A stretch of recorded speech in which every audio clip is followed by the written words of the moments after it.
Et bonjour les amis, bienvenue dans cette nouvelle vidéo pour l'analyse d'une jolie phrase. J'ai choisi cette fois le roman La Vagabonde de Colette. En fait, Colette, c'est son nom. Elle s'appelle Sidonie Gabrielle Colette. C'est une femme de lettres, journaliste et actrice française, née en 1873 dans l'Yonne. Parlons un peu de La Vagabonde.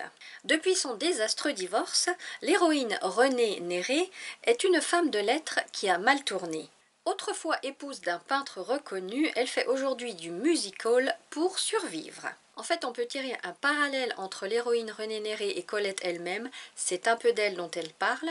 Elle a subi un divorce douloureux. Et si Colette continue d'écrire, elle joue également dans des music-halls. J'en reviens maintenant à l'héroïne Renée Néré.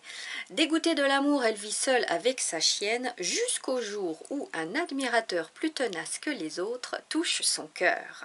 Et en fait, tout au long du roman, Renée va hésiter, soit garder une vie d'artiste en étant indépendante au niveau du music-hall et être libre, soit épouser un homme riche mais perdre sa liberté.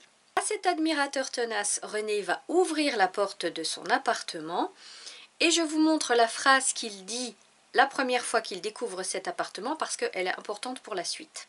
Et cette phrase la voici. « Le joli coin intime. Et comme on comprend mal votre existence au music-hall, quand on vous voit ici entre cette lampe rose et ce vase d'œillets. » Je vous laisse donc cette phrase à l'écran et je vous montre maintenant la phrase que je vais analyser et qui correspond à la réflexion que se fait Renée un peu plus loin dans le livre. Intime? Quelle intimité se sert le soir autour de la lampe dont l'abat-jour se fane? Alors, dans cette réflexion, composée de deux questions, je vois trois métaphores. La première est dans « intime » suivie d'un point d'interrogation. On peut se poser la question du ressenti de l'actrice qui, ne vivant que pour son public, pourrait avoir du mal avec cette sensation intime, comme si elle ne savait que faire de l'intimité d'une vie privée. Le verbe « serrer », je l'interprète ici plutôt dans le sens de compresser, étouffer, plutôt que faire un câlin, parce que pour faire un câlin, il faut être deux et elle vit seule. Donc, l'addition de intime et se serrer dans la même phrase annonce bien la couleur. La deuxième métaphore est le soir. On peut penser que l'héroïne parle du soir de sa vie, pourtant elle n'a que 33 ans et elle se sent déjà vieille.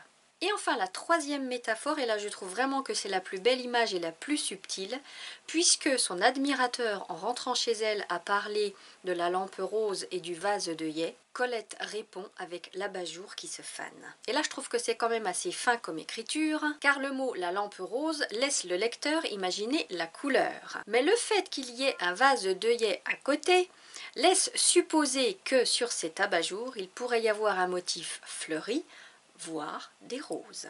Et pour ôter le doute, elle utilise le verbe faner. Les fleurs sont en fin de vie, tout comme la journée, tout comme son intimité et tout comme sa jeunesse. La puissance de la plume, elle est là. Trois métaphores en deux questions, je trouve que c'est quand même balèze. Prenez soin de vous, à très bientôt.